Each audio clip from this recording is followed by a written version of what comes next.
Bienvenue sur Les Achievers, le podcast où on parle vente et business. Ensemble, on va s'inspirer et apprendre des meilleurs. Alors cette saison, je vous propose de partir à la rencontre d'entrepreneurs et de dirigeants commerciaux qui ont lancé ou lancent de nouvelles offres sur le marché. Un mardi sur deux, l'un d'entre eux nous évoquera son parcours, son business model, les stratégies go-to-market mises en place et leur réalité de la vente. Je suis Audrey Pétraud, consultante en développement commercial et je vous souhaite une très bonne écoute. Déjà, est-ce que tu peux te présenter très rapidement, Cindy, nous dire qui tu es et nous expliquer d'où tu viens et comment tu en es arrivée là? Donc moi, c'est Cindy Grenet. Donc je suis CEO et cofondatrice de Procure-Easy. Donc je suis désormais entrepreneur, je peux le dire, depuis un peu plus d'1 an maintenant. Et avant ça, donc j'ai une 15aine d'années d'expérience. J'ai commencé ma carrière aux États-Unis suite à mes études de commerce. Ok. Est-ce qu'on peut s'arrêter là? Oui. Qui t'amène aux États-Unis? Parce que je me rappelle qu'on en avait parlé à l'époque. Ouais. J'ai commencé là-bas tout simplement par opportunité parce que j'ai toujours voulu travailler à l'international. Et pendant mes études, je m'étais dit que j'allais faire tous mes stages à l'étranger. Et c'est ce que j'ai fait. Et donc, j'ai fait tous mes stages aux États-Unis, notamment. Et en 2e et 3e année, je les ai fait à Los Angeles, dans la même société. Donc, dans une société de production, donc vraiment dans l'entertainment, au cœur d'Hollywood. Wow. Un peu le rêve américain, comme on se l'imagine. Et après, donc mon stage de 3 mois de 2e année, mon stage de 6 mois de dernière année, j'ai été embauchée par cette même entreprise qui m'a donné l'opportunité finalement de commencer ma carrière tout de suite là-bas, dans le vif. Wow. Alors, tu parles du rêve américain. Est-ce que le rêve américain, pour toi, était comme on se l'imagine, en fait? Il était même au-delà de mes attentes. Parce que je me suis retrouvée tout de suite dans un monde un peu de paillettes, à travailler sur des projets de pub, de clips, vidéos.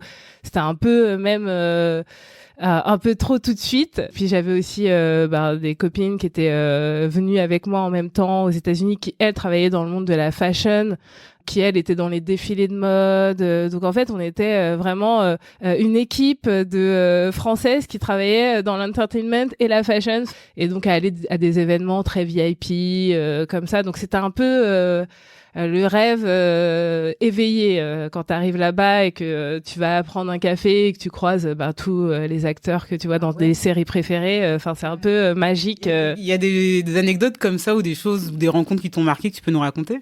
Ouais, il y en a pas mal. En fait, donc pour la petite histoire, mes amis travaillaient pour un Français très connu à l'époque qui s'appelle Christian Audigier, qui habillait toutes les stars. Et donc, on était souvent invités à des grosses soirées. Notamment, on a fait l'anniversaire de Johnny Hallyday, parce que c'était un de ses meilleurs potes. L'anniversaire de Christian Audigier où il y avait Michael Jackson, une de ses dernières apparitions 1 an avant sa mort. J'ai rencontré également des joueurs des Lakers qui m'ont invité derrière un match. Je peux t'en citer plein des anecdotes comme ça. Tu vas nous raconter Procure-Easy, mais on pourrait faire l'épisode sur ça. Je pense que je peux écrire un bouquin sur ma vie sur place. C'était vraiment très sympa. Et donc malheureusement, c'était pile à l'époque 2007, 2008, 2009. La crise. Et c'est comme ça que je perds mon job en fait là-bas. Tout le monde perd son job. Enfin beaucoup de gens en tout cas.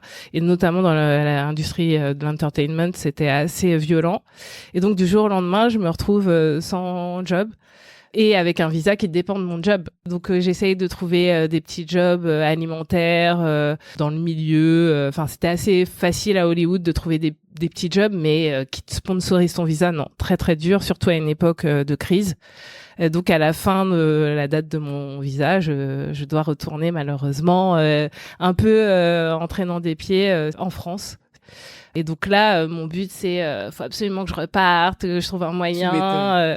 Donc, je cherche un boulot et je cible des boîtes américaines. Je me dis, il y aura des opportunités de pont pour aller après, derrière, dans un bureau US. Et c'est comme ça, un peu par hasard, que j'atterris dans la tech, finalement. Alors, raconte-nous. Je travaille pour une grosse boîte qui fait des data centers. qui est une boîte américaine qui s'appelle Equinix. Et donc, je suis embauchée en tant que sales, tech sales, donc technico-commercial à l'époque, ça s'appelait. Et donc, je vends de l'électricité et de la climatisation pour des serveurs à des grosses boîtes de la tech. Donc, notamment dans mes clients à l'époque, il y avait BlackBerry, donc qui était une grosse boîte, succès, des ventes privées, des choses comme ça. Donc, vraiment des grosses boîtes de la tech qui sont mes clients.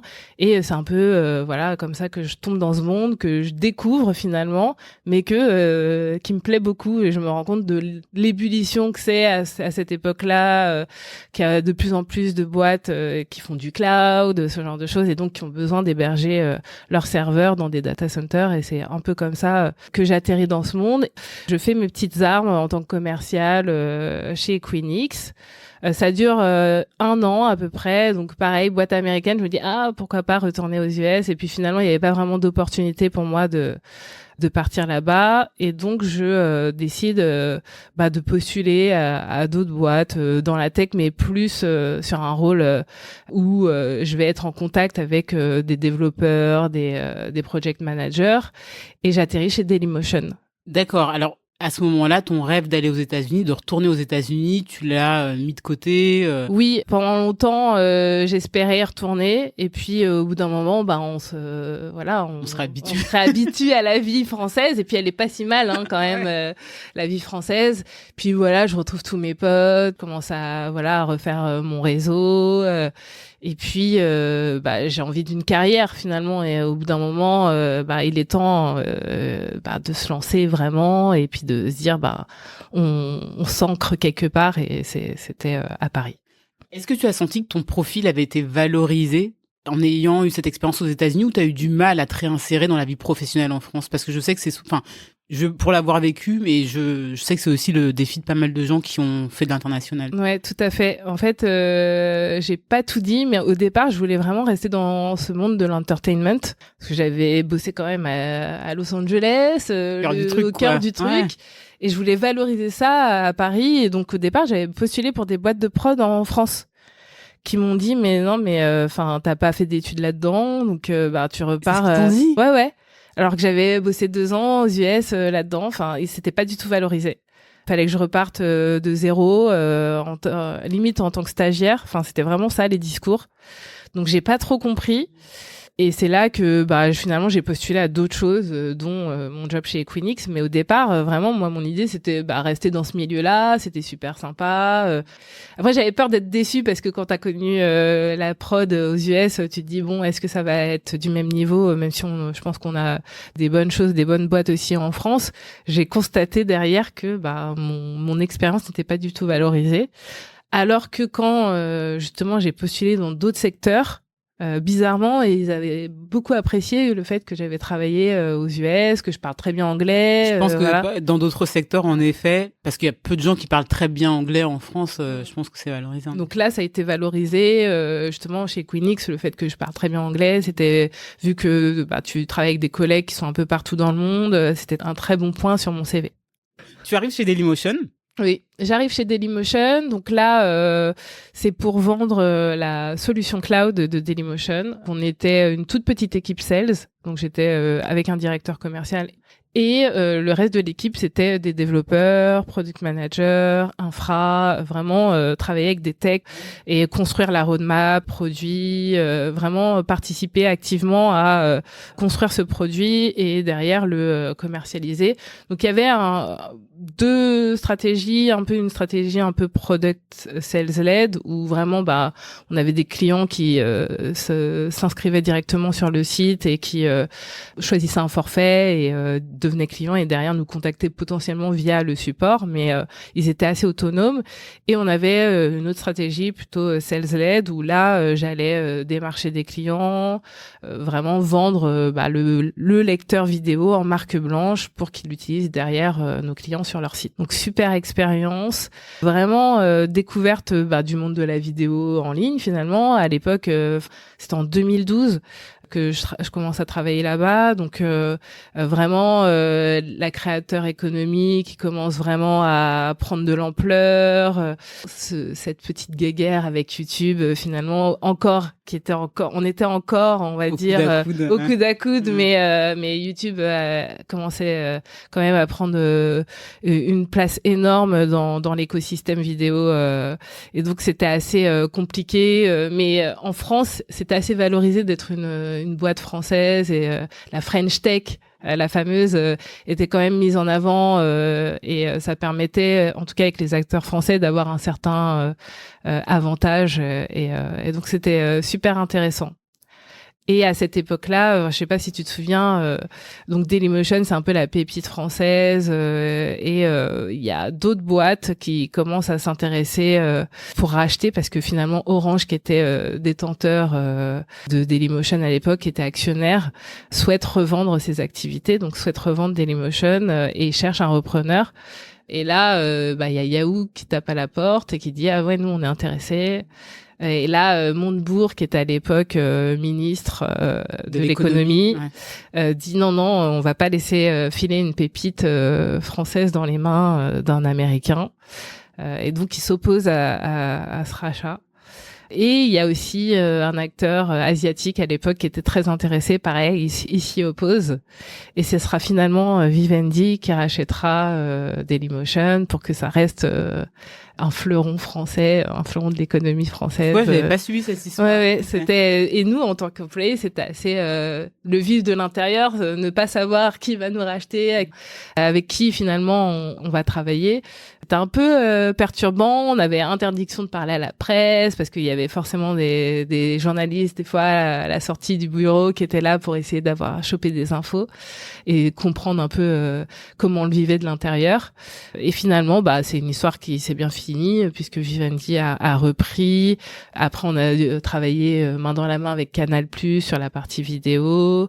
Donc moi, j'ai connu vraiment le scale de Dailymotion. Quand je suis arrivée, on était peut-être entre une 50, 70 employés, et je suis restée 5 ans et demi, et au bout de 5 ans et demi, on était entre plutôt 300 et 400 employés partout dans le monde, avec des bureaux, des antennes aux États-Unis, en Asie. Donc c'était vraiment une aventure assez incroyable de vivre ça. Donc, et puis j'ai connu d'autres, comme je te disais au départ, je travaillais sur la partie SaaS, et puis après au rachat de Vivendi, ils ont finalement arrêté plein d'activités pour recentrer sur vraiment le player vidéo gratuit pour concurrencer YouTube finalement. Et donc moi j'ai changé de département, j'étais dans le département après contenu, faire des partenariats avec des partenaires de contenu stratégique dans les news, donc notamment toutes les marques comme Libération, Le Monde, etc., qui ont tous des players finalement sur leur site, qui utilisaient à l'époque, je sais pas s'ils utilisent toujours, mais Dailymotion pour passer leur contenu. Suite à Dailymotion, après je te laisse reprendre. Oui, donc au bout de 5 ans et demi chez Dailymotion, j'ai connu beaucoup de choses, comme je racontais juste avant. Et donc, je décide finalement, entre-temps, un événement important est arrivé dans ma vie, c'est que je suis devenue maman pour la première fois. Donc, je suis partie en congé maternité, je me suis occupée de ma fille, après je suis revenue. Et envie d'autre chose, envie de nouveaux challenges, tu vois un peu ce que je veux dire. Enfin, quand t'as connu cette petite coupure en famille, t'as envie aussi de revenir avec un nouveau challenge professionnel, et c'était un peu ce qui s'est passé pour moi. Et finalement, je me dis, j'ai connu le scale d'une boîte, mais à partir de 50, 70 personnes, j'ai envie de voir un peu c'est quoi à l'échelle d'une toute petite start-up. Et donc là, je commence à postuler finalement dans des très très petites boîtes, mais toujours dans un peu je garde le réseau advertising tech, donc un peu vu que le business model de Dailymotion c'est vraiment le modèle publicitaire, je voulais rester dans l'ad tech. Et donc là, j'atterris dans une petite start-up. Je suis la 10e employée, toujours dans la tech, en tant que customer success. Donc un nouveau titre un peu. Avant, on appelait ça des account managers, etc. Mais là, ça devenait le nouveau terme à la mode, customer success. Et pourquoi tu fais ce shift ? Finalement, un peu par opportunité. J'avais fait beaucoup de sales et je voulais voir la partie où on fait monter un compte, on augmente finalement les opportunités au sein même d'un compte. Donc ça reste toujours du commercial, mais d'une autre façon avec quelqu'un qui nous connaît déjà, etc., etc. Donc je suis embauchée chez Adledge pour m'occuper d'un grand compte Havas à l'échelle internationale. Donc c'est vraiment s'occuper d'Havas à New York, à Hong Kong, vraiment avec toutes les entités, au Pérou. J'étais vraiment en contact avec toutes les entités d'Havas dans le monde. Donc super intéressant et vraiment essayer d'ouvrir des nouveaux bureaux d'Havas en Allemagne qui travaillaient pas encore avec nous, etc. Et ça se passe très bien et au bout d'un certain temps, finalement, je prends la tête du département, je commence à manager certaines personnes et le VP Sales part 1 an plus tard. Et là, ma boss, qui était une femme entrepreneur, une femme chef d'entreprise, me fait confiance et décide de me donner et le VP Sales et le VP Customer Success. Donc finalement, je m'occupe des 2 départements et je reprends les manettes des sales, où donc je suis responsable de toute la stratégie sales, prospection jusqu'au grand compte qu'on a déjà dans la boîte. Donc ça, c'était un peu un accélérateur de carrière pour moi. Quelqu'un que je la remercie d'ailleurs encore aujourd'hui de m'avoir fait confiance, d'avoir cru en moi. Et ça a permis aussi derrière de prendre des responsabilités, de commencer à gérer vraiment le côté stratégie, mettre en place des choses et vraiment super intéressant en tout cas. Elle s'appelle comment cette dame? Elle s'appelle Nathalie Le Borgne. Donc je la remercie encore une fois de m'avoir fait confiance sur ce poste. Et donc après ça, donc malheureusement c'est pas une histoire qui va finir bien en termes de pour la boîte. On a beaucoup de difficultés parce qu'on a 2 gros concurrents américains qui ont beaucoup plus de moyens que nous en termes marketing et qui vont un peu prendre le marché. Et ça va être difficile de se battre contre eux et on va devoir mettre la société en dépôt de bilan. C'est une expérience que je prends qui m'a appris beaucoup de choses, mais malheureusement c'est pas ce qu'on souhaite le plus quand on est dans un projet et quand on se bat pour que il survive. Et donc on va être repris au tribunal par une boîte de la tech qui va vouloir reprendre la technologie et tous les salariés. Donc finalement, ça se finit pas si mal que ça, mais on aurait aimé porter le projet plus loin et en faire quelque chose d'autre. Donc eux, ils vont avaler en fait entre guillemets la technologie, ils vont l'inclure dans leur process à eux. Et donc la marque en elle-même, elle va disparaître quelques années plus tard pour laisser la place à une technologie interne finalement de cette boîte. Mais c'est bien quand même que tu racontes ça parce que ça fait partie aussi de la réalité de la vie des startups. Ouais. Et c'est vrai que notamment sur les réseaux sociaux, on entend beaucoup beaucoup parler des succès, mais ça on le voit pas. Et j'ai pu vivre d'une certaine manière des choses aussi différentes et ouais, c'est bien d'en parler.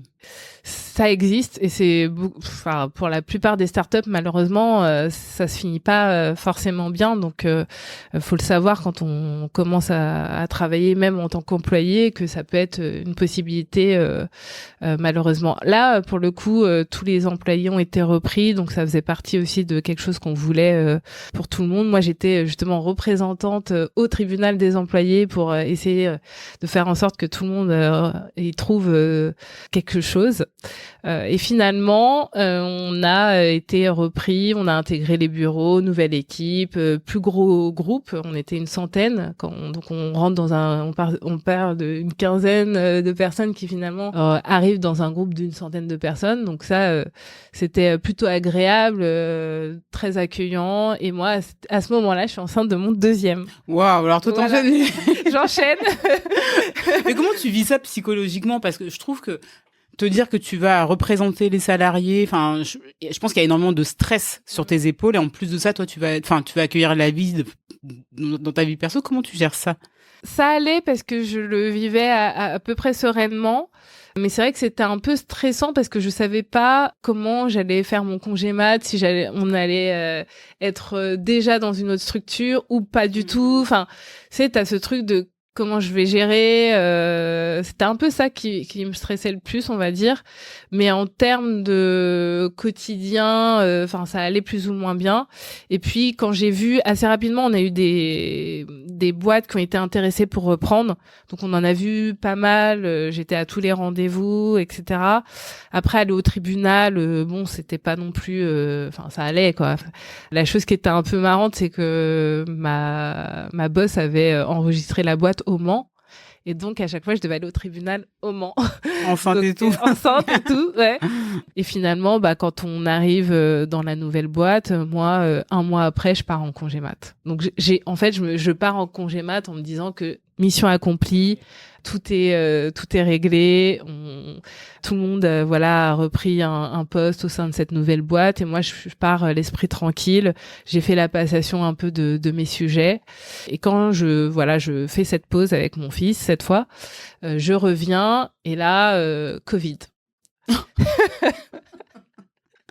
venez de passer au plan supérieur. Donc là, encore une autre étape. Donc là, je me retrouve dans une boîte qui fait de la pub. Pendant le Covid, autant te dire que tous les budgets pub sont bouclés, qu'on est mis en chômage partiel. Attends, excuse-moi de te couper, Cindy, mais je commence à réaliser entre la boîte à Los Angeles, le contexte économique, Dailymotion Rush. Tu vas me dire que je suis une poisseuse, c'est non, ça? Non, mais c'est vrai que c'est pas lisse, quoi. Ouais, c'est assez mouvementé comme parcours, mais en fait, c'est un parcours qui m'a appris tellement. J'imagine, ouais. J'ai connu tellement de choses que finalement, j'en ressors enrichi, quoi. Enfin, à chaque étape, j'ai appris quelque chose. Donc là, oui, je me retrouve en chômage partiel, en sortie de congé mat. Bon, c'est pas mal, t'es avec ta famille. Ouais, mais donc, sortie de congé mat, t'as un bébé qui pleure, ouais. Il va pas jouer tout seul, quoi. Non. Là, je me pose vraiment la question de qu'est-ce que je fais. Est-ce que je reste dans cette boîte? J'ai fait la passation de mes sujets. J'étais VP 16. Là, je me retrouve finalement dans une équipe qui est plus mon équipe finalement, où je suis un maillon de la chaîne commerciale. Donc là, je décide de faire parler mon réseau, de commencer à ouvrir les oreilles, écouter ce qui se passe autour de moi. Et je suis contactée par un concurrent de cette boîte, justement, un concurrent allemand qui souhaite s'implanter en France et qui cherche son premier employé. Donc, je vais passer les entretiens, mais c'était marrant parce il était en Allemagne, mon interlocuteur, il pouvait pas trop se déplacer parce que Covid. Donc, on fait les entretiens à distance et puis au bout d'un moment on avance dans le process, ça commence à se confirmer qu'il est intéressé par mon profil, mais il veut quand même qu'on se rencontre en vrai, quoi. Et donc on va se rencontrer à l'aéroport Charles de Gaulle. Ça va être vraiment très marrant. J'ai passé un entretien d'embauche à l'aéroport. Il était de l'autre côté des douanes. Ouais. C'est un peu ça, non, c'est pas tout.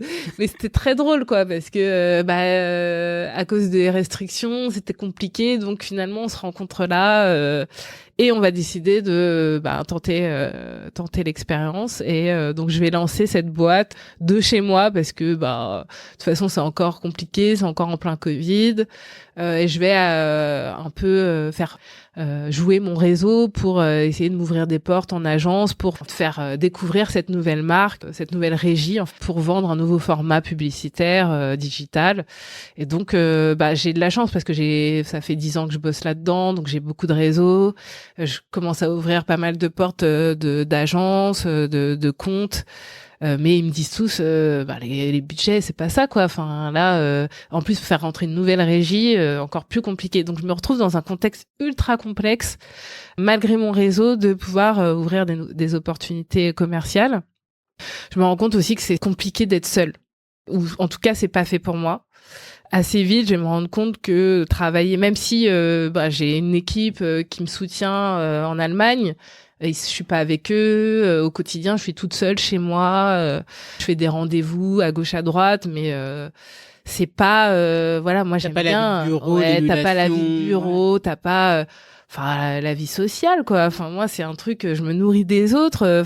Donc, c'était super compliqué pour moi d'être dans cette situation. Et au bout de 6 mois, un peu la période qu'on s'était donnée pour voir si ça marchait ou pas, on fait le constat que, en tout cas, mutuellement, hein, parce que déjà, c'était compliqué. Lui, il se posait la question, est-ce que c'est vraiment le moment de lancer un truc en France? Et moi, est-ce que j'ai vraiment envie, même si dans quelques temps, j'aurai une équipe, mais bon, le temps que ça se lance, ça sera pas tout de suite. Donc moi je me dis non, je veux pas, je préfère dire tout de suite on arrête. Et ça a été on l'a tous les deux de manière assez commune, on s'est mis d'accord que ça allait pas le faire, et ça aurait été une bonne expérience qui m'aura appris que moi je suis pas faite pour être seule en fait. Lancer mon truc en solo, c'est pas pour moi. Enfin tu vois, c'était là ça m'a appris encore une autre chose. Et ensuite là vraiment je me dis bon, je me pose. Je prends le temps de réfléchir à ce que je veux vraiment. Et là, je me dis vraiment, ce qui me motive quand même, c'est de bosser sur un produit tech. Parce que là, j'étais retournée dans vendre de la régie pub. J'étais plus trop dans la tech, même s'il y avait un peu de technologie dans le format. C'était pas très tech comme produit. Et puis, dans mes expériences précédentes, j'avais une frustration assez régulière qui était de devoir venir accompagner d'un tech quand j'allais en meeting sales, tu vois, un peu. Ça, je l'ai vécu dans le conseil tech et t'as l'impression de pas pouvoir apporter beaucoup de valeur, d'être un enfant qui peut pas sortir sans son parent, c'est Exactement. Et de pas aller faire ta vente 100%, à 100% dans le fond du sujet, de comprendre toutes les questions de tes clients, etc. Donc cette frustration, j'ai décidé de un peu l'enlever en me formant. Donc là, je décide de faire le wagon. Je sais pas si tu connais. Oui, l'école de code. Ouais, l'école de code, 3 mois intensifs, accélérés pour apprendre à coder. Et finalement, in the back of my mind, donc j'avais quand même cette idée qu'un jour peut-être j'allais monter ma boîte et que ça serait bien d'avoir les connaissances de base pour lancer ton site, comprendre la tech, etc. L'idée, c'était vraiment pas de devenir développeuse, de faire une reconversion, même s'il y a beaucoup de personnes qui font cette formation dans ce sens-là. En tout cas, je la recommande si vous souhaitez vous reconvertir dans le développement web, c'est vraiment top. Moi, c'était vraiment pour avoir une meilleure connaissance de ce qui se passait sous le capot, en fait, et de pouvoir être un peu légitime quand je vends un produit tech, de comprendre un peu mes interlocuteurs techniques en face, et finalement de pouvoir discuter avec mes collègues, mes pairs techniques, et comprendre un peu mieux eux ce sur quoi ils travaillent. Donc ça je fais ça pendant 3 mois et super expérience avec vraiment t'es plongé dedans, limite tu rêves de code. Enfin c'est assez perturbant comme processus intellectuel. Tu retournes sur les bancs de l'école. Enfin et puis dans un truc qui était pas du tout ce que je faisais au quotidien. Hein. Donc vraiment j'ai apprécié réapprendre des choses, me former. Et à la fin de ces 3 mois, je me dis voilà, j'ai envie de découvrir un autre secteur. Donc je sors complètement de la pub, même si tout mon réseau, donc j'aurais pu trouver un taf super rapidement. C'est bien, mais c'est courageux, je trouve. Là-dedans, là vraiment, je dis je vais m'ouvrir à autre chose. Donc je commence à regarder les startups. Je voulais une petite boîte, mais pas trop petite non plus. Je voulais une entreprise ambitieuse avec plutôt un caractère un peu aussi international qui me permette de développer toute ma palette commerciale et aussi ce côté très tech que je recherchais, pouvoir travailler avec des collègues tech qui m'apportent aussi d'autres choses et que je peux peut-être mieux comprendre cette fois. Donc finalement, je me rapproche d'un organisme, d'une asso qui s'appelle Women in Tech.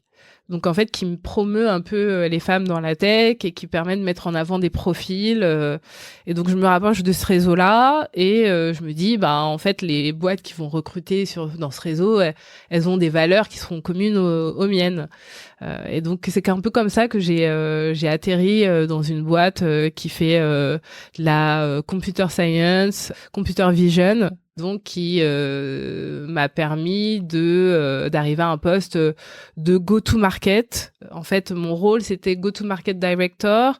Donc, cette boîte, elle s'appelle Diplomatique. Ils font une application qui fait de la reconnaissance visuelle sur des tâches un peu techniques, notamment dans le monde des télécommunications. Et leur but, c'était de trouver d'autres cas d'usage dans d'autres secteurs d'activité.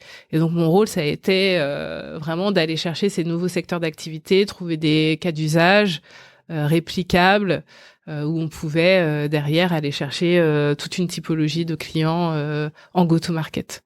Donc, c'était quelque chose que j'avais pas encore fait, le go-to-market stratégie, vraiment aller chercher des nouvelles verticales, un peu étudier, faire le travail en amont d'études de marché, d'études stratégiques pour comprendre est-ce qu'il y a vraiment un marché, une cible, est-ce que il y a combien d'acteurs, qu'est-ce qu'ils représentent en termes de TAM, tu vois, de marché adressable, etc. Donc ça, toute cette partie-là, super intéressante. Et je travaillais aussi main dans la main avec les 3 cofondateurs. Donc ça, c'était aussi super intéressant pour moi de vraiment d'être dans une approche très stratégique du business, comprendre eux où ils voulaient emmener leur boîte, etc. Donc super intéressant. Alors, de mémoire d'ailleurs, c'est à ce moment-là que nous, on se rencontre et qu'on commence à échanger. Ouais. Et je voulais t'interviewer pour le podcast déjà à l'époque. Et l'aventure diplomatique se finit. Ouais. Qu'est-ce qui t'amène ou comment tu arrives à fonder Procurezy ? Quand l'aventure diplomatique se termine, je suis un peu comme l'état dans lequel j'étais juste après mon expérience avec la boîte allemande, là, où je me dis qu'est-ce que je fais ? Et donc là, je commence à faire des déj avec des anciens collègues, des potes qui me connaissent, et tout le monde, plusieurs personnes me disent mais tu devrais vraiment monter ta boîte. Ouais, je pense que tu avais fait le tour en plus mine de rien, go-to-market, le sales sur le terrain, de l'international. Tu as vécu les succès, mais également les difficultés. Et en fait, c'est un peu ce qui fait un entrepreneur. Moi, quand je t'entends, ça me paraît complètement logique, mais je te laisse raconter. Ouais, c'est tout à fait ça. C'est un peu ce que tout le monde me dit. Et finalement, il a fallu que les autres me le disent pour qu'il y ait une graine qui commence à germer en moi. Donc c'est assez marrant parce que je pense que ça c'est pas venu de moi-même, même si c'est quand j'ai fait le wagon, j'avais quand même un truc où je m'étais dit un jour si je monte ma boîte comme ça, j'aurai des connaissances. Et donc là, ça germe, l'idée germe, je commence à un peu voir, me rapprocher des réseaux d'entrepreneurs, regarder un peu ce qui se fait. Et en fait, que je voulais surtout pas être seule dans mon aventure entrepreneuriale. Donc très vite, je me dis, il faut que je cherche un associé, une associée, ou il faut que je cherche un moyen de trouver quelqu'un pour m'accompagner dans ce projet entrepreneurial. Donc j'ai assez vite une première hypothèse, c'est potentiellement passer par des startup studios. Donc qui sont un peu pignon sur rue maintenant, assez connus. Donc pour expliquer peut-être le concept à ceux qui ne le connaîtraient pas, un startup studio, c'est une boîte qui a un peu plein d'idées de boîtes et qui cherche des personnes pour incarner ces idées. Et donc toi, tu arrives avec ton expérience, ton CV et soit tu choisis un projet, soit ils te choisissent pour un projet bien spécifique qui correspond soit à tes compétences, soit à ton appétence sur un certain secteur d'activité. Donc ça, c'était ma première hypothèse, c'était de passer par un startup studio. Donc je commence à me rapprocher d'un certain nombre de startup studios. Et la deuxième hypothèse, c'était vraiment d'aller chercher un associé, une associée via des réseaux, comme je te disais, d'entrepreneurs, donc des communautés Slack. Enfin, je commence un peu à chercher un peu partout. Et le troisième, c'est les fameux programmes d'entrepreneurs où tu peux trouver ton cofondateur avec des sortes de matching de co-founders, voilà. Donc j'avais ces 3 hypothèses-là et je les ai toutes étudiées. Donc sur la première hypothèse de Startup Studio, on m'avait fait une proposition pour devenir CEO d'une medtech. Donc j'avais reçu le contrat, j'avais tout dans les mains et puis au même moment, j'ai rencontré une personne qui avait un projet dans la seconde main. Donc l'idée, c'était d'aller faire des événements en entreprise pour promouvoir la seconde main pour les employés et avoir une démarche un peu RSE et en même temps créer un gros événement vide dressing pour les employés. Donc ça, quand je rencontre la personne qui monte ce projet, elle cherche une associée pour booster la partie commerciale, aller démarcher toutes les entreprises pour vendre ce concept, etc. Et donc très vite, on va se rencontrer, on va prendre un café ensemble, on va discuter du projet et on va se dire qu'on va travailler ensemble. Et donc finalement, je décide de mettre de côté la medtech et le startup studio pour partir à 100% sur ce projet avec elle. Donc l'idée, c'était vraiment de tester l'association, de voir si on était, parce qu'on se connaissait pas, on a été mis en contact via une communauté Slack. Donc c'était vraiment quelqu'un que je connaissais pas du tout. Donc l'idée, c'était vraiment de tester, si on pouvait matcher de manière plus concrète et s'associer. Donc j'ai fait ça pendant 6 mois avec elle et finalement ça a pas matché. On avait un peu le même profil. Finalement elle était profil business, moi aussi. Et donc on a très vite vu qu'il y avait pas vraiment de complémentarité, qu'on était un peu trop sur les mêmes sujets. Mais ça m'a permis quand même de voir que je voulais vraiment faire ça. Je voulais vraiment entreprendre, je voulais vraiment monter ma boîte. Et donc je décide finalement de réactiver la 3e option qui est le fameux programme de co-founder matching. Et donc, 1 mois après avoir arrêté avec elle, je rentre dans un programme qui s'appelle Antler, qui te permet de rencontrer une 50aine d'autres wannabe entrepreneurs comme toi, ou soit des entrepreneurs déjà affirmés mais qui cherchent des nouveaux associés, soit des personnes comme moi qui ont un certain nombre d'années de carrière ou des plus jeunes qui veulent se lancer à fond dans l'entrepreneuriat mais qui veulent pas le faire seuls, qui cherchent des cofondateurs ou cofondatrices. Et donc ce programme il dure à peu près 3 mois aussi. Et donc c'est là que je vais rencontrer mon associé actuel avec qui j'ai monté Procure-Easy. Qu'est-ce que ça fait Procure-Easy ? Peut-être que tu puisses également nous parler de ton associé. Oui. Donc Procure-Easy, c'est une plateforme d'achat qui permet de mettre en relation les acheteurs de l'écosystème spatial avec les fournisseurs du spatial. Donc en fait, l'idée de base de la plateforme, c'était vraiment de permettre à ces 2 personas de se rencontrer de manière digitale, parce qu'aujourd'hui, le secteur, il est encore très, on va dire, à l'ancienne, où on se rencontre sur les salons, on rencontre son futur partenaire, on fait plusieurs meetings, on commence à comprendre ce que fait l'autre, qui fait quoi, etc. Et c'est un processus assez long. Et donc nous, on a voulu digitaliser tout ce process et accélérer en fait cette mise en relation. Donc ça, c'était la première grosse idée de la plateforme. Et très vite, on s'est aussi rendu compte qu'il manquait des outils en fait d'achat.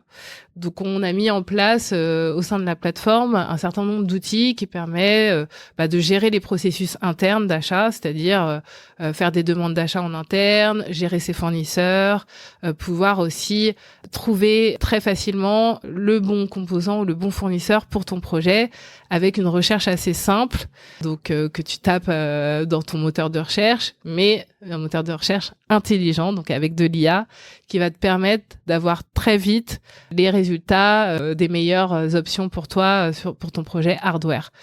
Comment vous décidez de monter ce projet-là, en fait ? Parce que ça me paraît quand même très niché. À quel moment on se dit, c'est bon, il y a une opportunité, on doit y aller ? C'est très niche, en effet. En fait, c'est un peu par opportunisme qu'on a commencé dans le spatial, parce qu'en fait, au sein d'Antler, donc pendant notre programme avec Marvin, mon cofondateur, on a été coaché par Thomas Fouquet, qui est le Chief of New Space du CNES. Et donc, pendant qu'on est coaché par Thomas, il entend nos discussions, on brainstorm sur des idées, on parle beaucoup de supply chain, on parle beaucoup de hardware, et lui, on parle de marketplace, parce qu'en fait, mon cofondateur Marvin avait monté une marketplace aux US juste avant. Donc lui, il revenait de New York, où il avait été solo founder pendant 2 ans. Et l'idée, quand on s'est associés tous les deux, c'était de mettre en avant nos 2 compétences.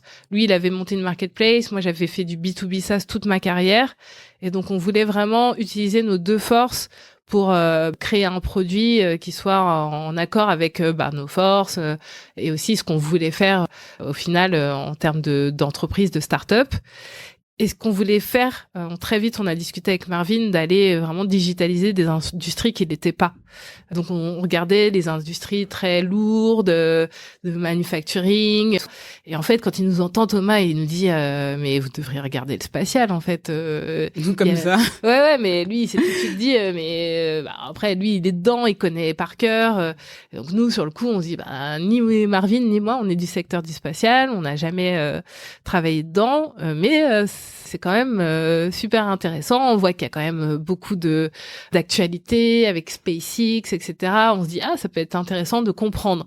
Et donc, Thomas va très vite nous ouvrir son carnet d'adresses. On va parler à une 50aine d'entrepreneurs du spatial. Donc ça, c'est vraiment l'accélérateur qui va faire que très vite, on va avoir ces discussions. On va comprendre très vite qu'il y a un truc, en fait, à faire, qu'ils nous disent tous à peu près la même chose. C'est, il y a plein d'entrepreneurs qui se lancent dans le spatial. Ça s'appelle l'économie du New Space, en fait. T'as un peu le Old Space, c'est les Thales, Airbus, vraiment les grosses boîtes historiques du spatial. Mais aujourd'hui, on est dans une nouvelle économie où les coûts ont radicalement baissé grâce à SpaceX, Elon Musk qui fait des folies aux US et qui a permis vraiment d'industrialiser des choses et de faire en sorte qu'on utilise maintenant des matériaux beaucoup moins chers, etc. Et il y a beaucoup plus de satellites qui sont envoyés toutes les semaines, tous les mois dans l'espace. Et cette cadence, elle est fois 1000 par rapport à il y a quelques années encore. Et donc, tu as beaucoup d'entrepreneurs qui lancent des projets et ils ont du mal à passer de la phase de prototype à la phase d'industrialisation parce qu'il faut trouver les bons partenaires, il faut trouver le bon business model, le bon modèle économique. Et donc nous, quand on a parlé à tous ces jeunes entrepreneurs et moins jeunes, on a vite compris que ils avaient besoin qu'on les aide à accélérer en fait du go-to-market jusqu'à l'industrialisation et comment nous, avec nos connaissances et notre expertise, on pouvait les accompagner. On s'est dit avec une plateforme digitale. Et en fait, très vite, en discutant autour de nous, on a, alors même que le projet n'était encore qu'à la phase d'idée, on a été contacté pour intervenir sur un gros événement spatial en juin 2024. Donc le projet, il est né en avril 2024. Et en juin 2024, j'étais invitée à intervenir à une grosse conférence spatiale en tant qu'intervenant devant un panel de personnes beaucoup plus confirmées, beaucoup plus experts sur le sujet que moi. Mais je me suis dit, c'est une super opportunité de parler de l'idée et de voir si ça prend. Et en effet, après cet événement, on a vu que tout le monde nous disait « Ah ouais, super, votre idée. Quand vous lancez, contactez-moi, je veux tester tout de suite la plateforme. » Ok, alors aujourd'hui, vous en êtes où ? Est-ce que vous avez déjà acquis vos premiers clients On en est au tout début de la phase d'acquisition de clients. C'est-à-dire que là, on avait une grosse phase, donc pendant tout l'été 2024, on a codé la plateforme, enfin Marvin a codé la plateforme, qui est donc Marvin le CTO, moi CEO. Vous n'avez pas fait une formation au wagon. Ouais, j'ai fait le wagon, mais voilà. c'est quand même pas ma compétence de base. Donc Marvin a codé tout l'été. On a eu une première phase de bêta testing depuis septembre sur toute la fin de l'année où on a accueilli nos premiers partenaires fournisseurs, nos premiers bêta testeurs. Et là on a signé les premiers clients et on commence vraiment à développer la stratégie commerciale pour aller chercher des nouveaux clients et on a un pipe là qui se remplit pas mal. Et donc l'objectif c'est d'avoir beaucoup de clients cette année 2025. Très bien. Alors moi quand que j'ai découvert que tu avais lancé ce projet-là, je me suis dit mais il doit y avoir à tout casser 30 potentiels clients en France et je sais pas moi à l'international. Enfin encore une fois c'est très très très niché. Aujourd'hui, tu l'évalues à combien ton marché adressable, à combien de boîtes ? Est-ce que tu le sais et est-ce que tu vois c'est un frein ou pas ? Alors oui, c'est très niche. Ce que j'ai pas dit, c'est que la vision de Procure Easy, c'est d'adresser tous les secteurs hardware dans des industries, on va dire régulées, complexes et régulées. et qu'en fait le spatial c'est notre premier go-to-market, première verticale, et que c'est un peu comme je te l'ai dit par opportunisme qu'on a été sur cette première verticale, mais la vision c'est vraiment derrière d'aller attaquer des industries comme l'aéronautique, la défense qui sont très proches de l'industrie spatiale d'ailleurs, mais aussi derrière coucou Thalès. Voilà, coucou Thalès, mais derrière potentiellement aussi le nucléaire, la robotique. On a déjà des premières conversations avec des boîtes dans la robotique, donc on voit que effectivement quand on dit spatial tout de suite ça fait très niche, mais nous notre vision elle est beaucoup plus ambitieuse, beaucoup plus globale, et si on parle que du spatial en termes de nombre de boîtes, on a des milliers en Europe. D'accord. Donc ça on dirait pas comme ça, mais il y a plein de boîtes dans le New Space, et si on parle dans le monde t'en as des dizaines de milliers qui sont adressables, ce qui est pas un très gros marché, mais qui finalement nous permet d'aller confirmer notre thèse en termes de product market fit, de voir si vraiment on a un produit qui répond à une demande. Et donc ça va être vraiment notre marché pour tester ce product market fit. Donc là, on est vraiment là dans cette phase-là de voir s'il y a un product market fit et si on peut aller et si on se dit que si on réussit dans le spatial, ça sera vraiment une preuve assez forte qu'on peut le faire dans d'autres secteurs comme l'aéronautique, la défense et tous ceux que j'ai cités juste avant. Je comprends bien que le spatial, vous l'avez attaqué parce que vous avez une personne qui vous a inspiré et vous avez pu avoir vos premiers clients parce qu'elle vous a notamment ouvert son portefeuille et son réseau. Est-ce que c'est la stratégie que vous allez continuer à adopter sur le spatial? Et si demain vous attaquez d'autres industries, des industries qu'a priori vous ne connaissez pas, est-ce que vous allez adopter la même stratégie? Qu'est-ce que vous avez en tête en termes d'acquisition client? En termes de go-to-market, oui, aujourd'hui, nous, on a une stratégie assez simple qui est de se faire connaître déjà dans les différentes industries. Donc, on se rapproche de toutes les communautés qui peuvent être utiles à cette mise en lumière. Donc, notamment, nous, on fait partie de la French Tech, la Grand Paris, Paris-Saclay. Donc, Paris-Saclay, c'est un peu le cœur de la technologie science en Île-de-France, où on a d'ailleurs beaucoup d'acteurs du New Space qui font partie aussi de la French Tech Paris-Saclay. On fait partie du startup programme d'OVH. On est basé à Station F. On fait vraiment un travail pour être visible en termes de marque et auprès de cette communauté. On va à tous les événements, il y en a énormément dans le spatial. Donc là, par exemple, début février 2025, on va être à Paris Space Week. On aura un stand, on va être très visible. On a déjà beaucoup de rendez-vous business que tu peux prendre sur place. Moi, en novembre 2024, j'étais à la Space Tech Expo, qui est le plus gros événement international. Donc c'était en Allemagne, à Brême, où là j'ai rencontré je pense plus d'une cinquantaine d'acteurs. J'ai fait plein de rendez-vous avec beaucoup de touches commerciales, notamment pour la plateforme. Donc en fait il y a une stratégie où effectivement il faut qu'on fasse du marketing, il faut qu'on soit présent, et il y a aussi toute la partie prospection tout simplement qui est assez classique. On va être très sales-led là. J'imagine, ouais. Mais du coup pour toi c'est de la prospection très classique alors pour ce type d'industrie, parce qu'il y a les events comme tu le disais, il y a du sales-led, mais j'imagine comme quelque chose de très haut niveau en fait, pouvoir toper les bons noms, les gros noms, peut-être des entrepreneurs, mais du coup j'imagine aussi qu'il y a des mises en relation avec des gens du old space comme tu dis, et je pense que ce sont des gens qui sont moins faciles à toucher, parce que je pense qu'une partie de l'audience qui va écouter les Achievers sont des gens qui ont beaucoup l'habitude d'entendre ou de lire des conseils sur le SaaS, comment tu prospectes en SaaS. Ouais. Or on est sur quelque chose de beaucoup plus haut niveau, j'imagine, dans ton cas. Tout à fait. Alors effectivement, on va s'adresser. Moi, je parle beaucoup avec les co-founders, CEO des boîtes, ou dans les un peu plus grosses entités, ça va être VP Procurement et les personnes vraiment en charge des achats. Donc ouais, on est vraiment sur du C-level haut niveau. Donc ces personnes-là, elles sont très présentes sur LinkedIn, hein, quoi qu'il arrive. Donc ça, en soi, ça va. Moi, j'ai vendu beaucoup de SaaS et il y avait toujours une grosse stratégie Sales Navigator, email, etc.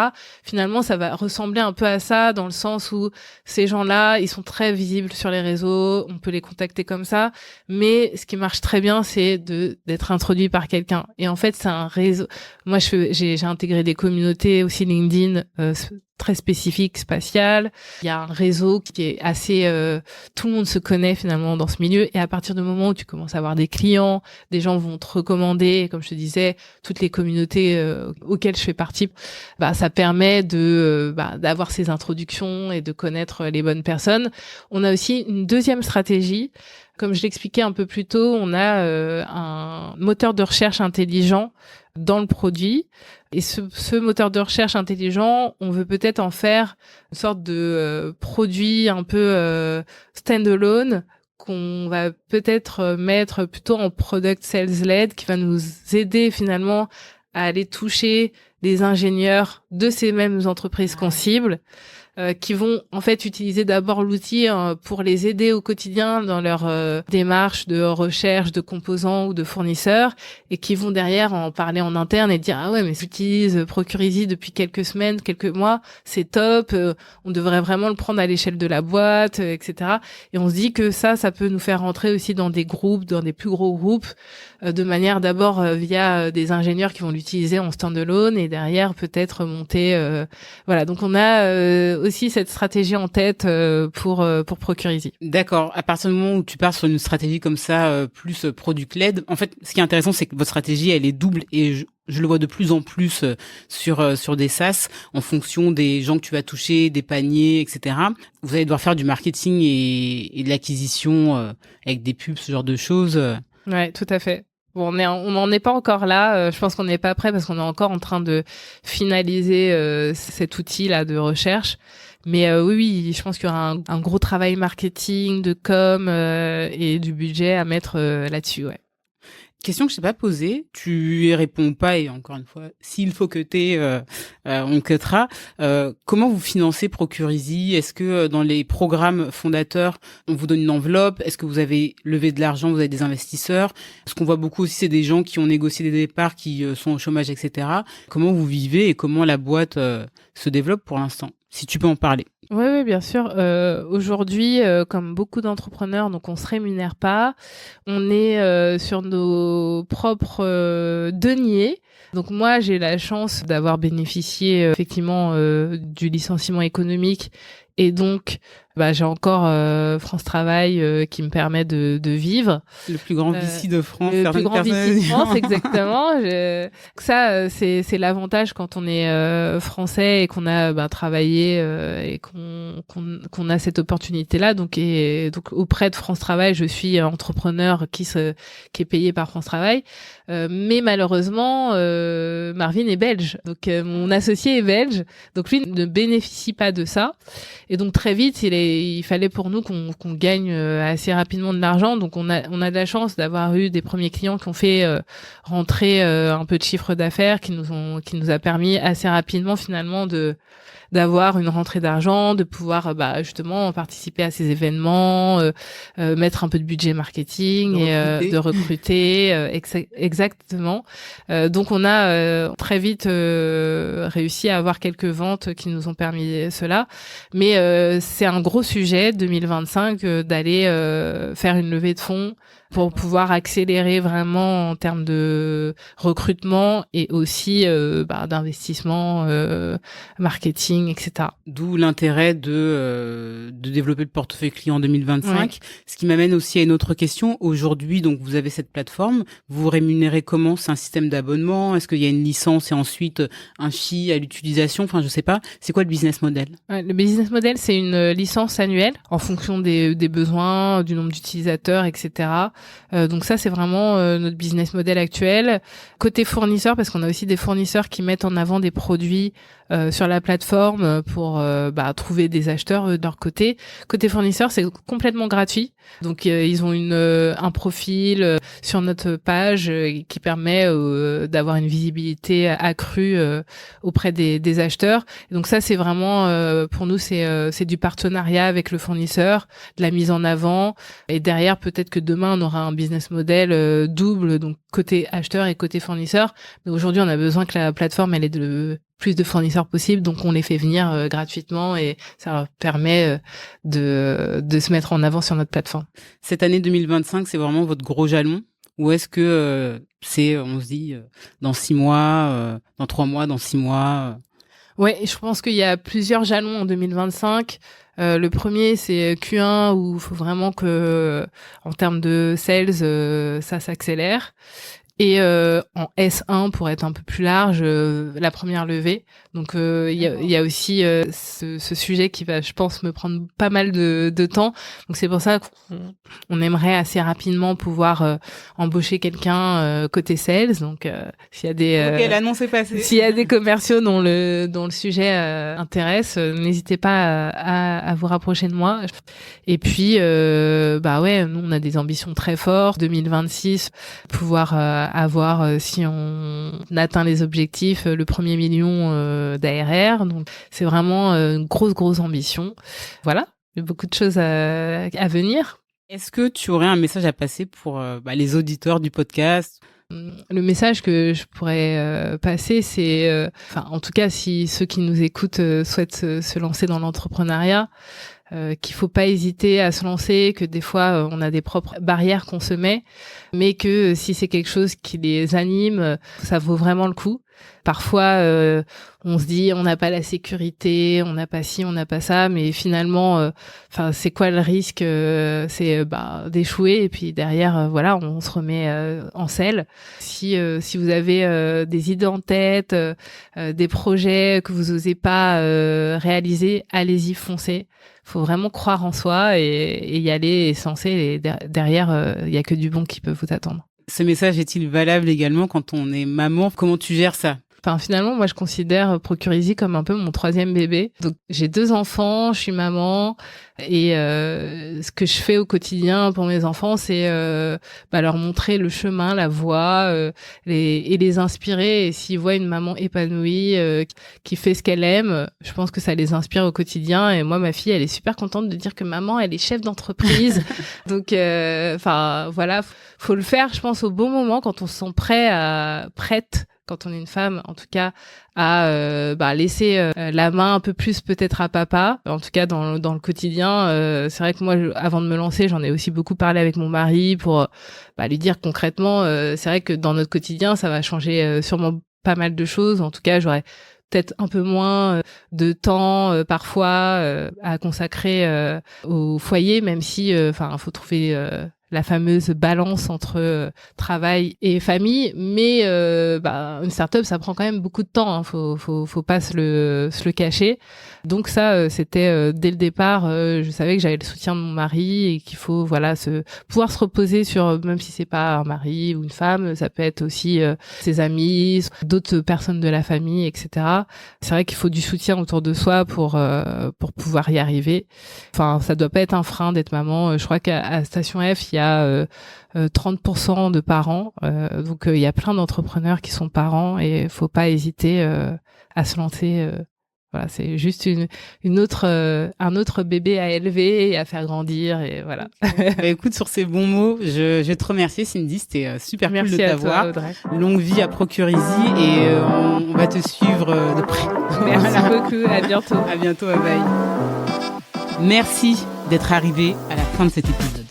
J'espère qu'il vous a plu et que vous avez appris des choses. Si c'est le cas, vous pouvez lui donner 5 étoiles sur votre plateforme d'écoute, le partager à votre entourage et nous suivre sur les réseaux sociaux. Plus vous nous donnerez de la force et plus on pourra faire de belles choses. À très vite pour un prochain épisode.